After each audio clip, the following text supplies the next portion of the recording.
kepemimpinan mahasiswa. Kali ini kita bakal bahas tentang topik yang dekat banget nih sama mahasiswa, yaitu tentang beban kerja di kelompok. Ada yang paling beban, ada yang paling dominan. Tapi tenang aja, kali ini gue nggak sendiri. Kali ini gue bakal bahas sama teman-teman gue. Mari kita sambut, ada Syifa, Maisa, dan Fauzan.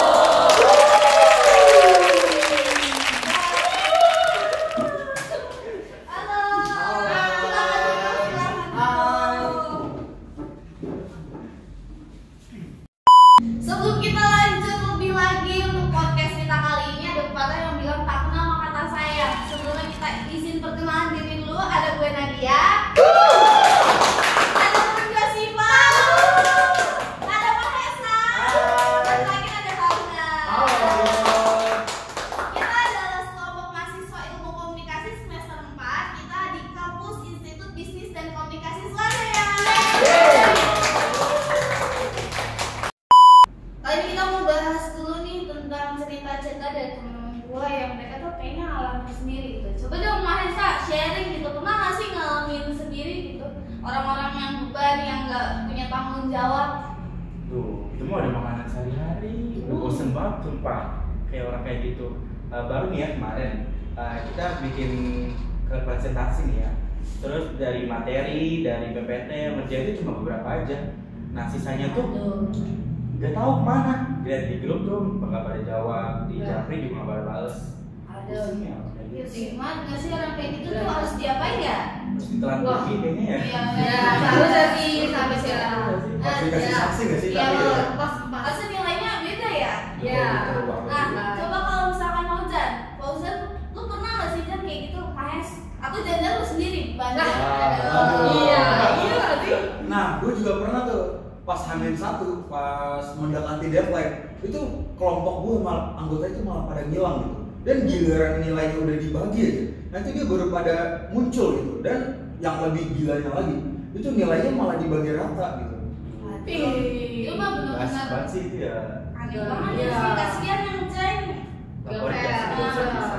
Ya itu kan makanya kalau misalnya udah mepet deadline aja, dia udah pada ngilang. ya? Iya, giliran nilainya udah keluar, dia pada muncul. Bilang makasih doang gitu ya. Nah, bilang makasih aja itu belum tentu. Nah, waduh, jangan. Nah, sekarang lo sih, kalau gue itu kan pernah nih, jadi punya kelompok, bener-bener tuh orangnya tuh kayak pasif-pasif banget. Ya, orangnya pasif-pasif banget, kayak nggak mau bantuin. Tapi di satu sisi tuh ada orang yang paling dominan. Siapa ya? Gua dominan, ya nggak sih? Oh iya. Ya. Emang iya lu dominan? Dominan di tempat tertentu. Ya. Gimana tuh definisi apa dominan di tempat tertentu? Waduh, ordal banget itu, kayak orang dalam deh. Ya, kayak gue deket sama dia pinter, pasti gue bakal anggap dia tuh dominan. Ya, dia pokoknya orang dominan itu bisa ngerjain apapun sendiri. Nah, sedangkan yang pasif-pasif ini udah pasti dia bingung mau apa yang dikerjain, makanya dia cuma jadi penonton. Gitu aja sih. Oh ya. Kalau lu berarti pernah jadi dominan sama pernah jadi yang biasa-biasa aja? Wah, ya, dua-duanya oke. Kalau biasa kan dominan banget. Wah, bro. Karena kali ini nih, karena kita semua anak komunikasi tuh kayaknya nggak afdol gitu kalau misalkan nggak sangkut pautin sama teori. Karena tadi kita udah cerita gitu kan tentang pengalaman pribadi teman-teman gue. Kali ini gue mau bahas tentang teori yang relevan. Yang gue tau kan ada task roles ya, terus ada individual roles, sama yang terakhir sama social roles. Nah, sebenarnya udah sifat dulu nih, kira-kira apa sih yang lo tau tentang teori-teori ini? Yang gue tahu yang pertama udah pasti task role atau peran tugas. Di sini berfokus pada perencanaan tujuan kelompok. Contohnya itu kayak misalkan lu mengusulkan solusi, gitu lah ya. Terus yang kedua lu menyusun rencana. Yang ketiga memberi data dan fakta. Udah itu aja sih. Kalau yang gue tahu tentang task role. Terus ada lagi sih kalian tau kayak social roles gitu. Gue sih tahu ya tentang sosial role ya. Kayak sosial role ini kayak menjaga hubungan baik antara anggota, terus menciptakan suasana kerja yang sehat. Terus contohnya itu kayak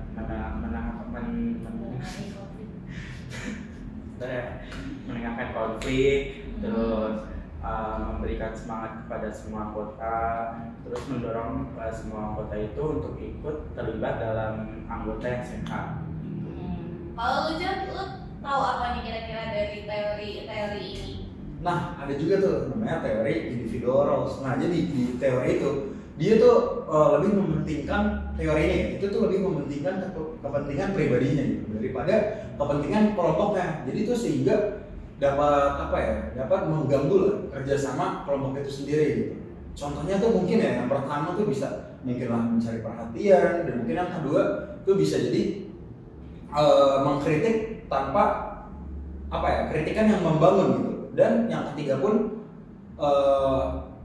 dia tuh yang ketiga tuh mendominasi pembicaraan gitu, tanpa dia tahu gitu makna dari pembicaraan itu tersebut.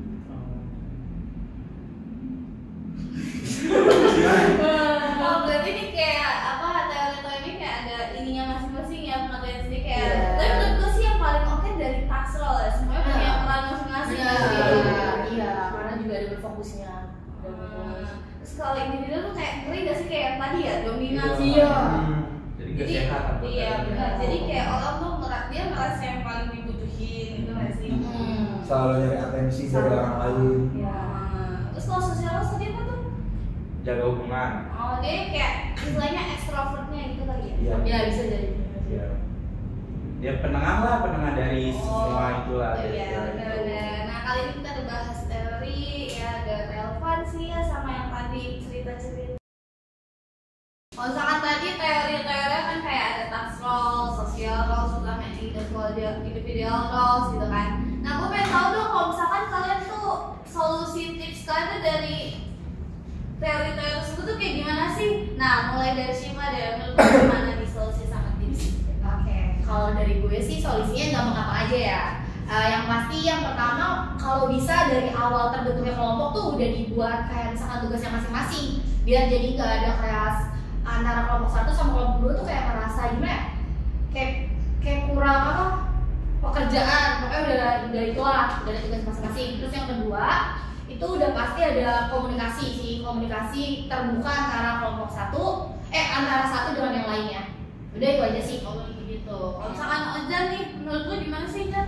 Nah, mungkin solusinya ya untuk teori individual roles ini, mungkin yang pertama ya, solusi menurut gua untuk orang yang suka cari perhatian, terus juga suka bikin drama, mungkin solusinya yang pertama kita jangan langsung musuhi orang tersebut gitu. Jadi coba kita dekati dulu orang tersebut. Nah, terus kita ajak ngobrol tuh secara pribadi. Kita ngajak ngobrol dengan enak gitu supaya tidak ada yang tersinggung gitu. Nah, mungkin yang kedua juga kita bisa bikin kesepakatan dalam kelompok gitu. Misalnya kalau setiap orang juga bisa menyuarakan pendapatnya pribadi gitu tanpa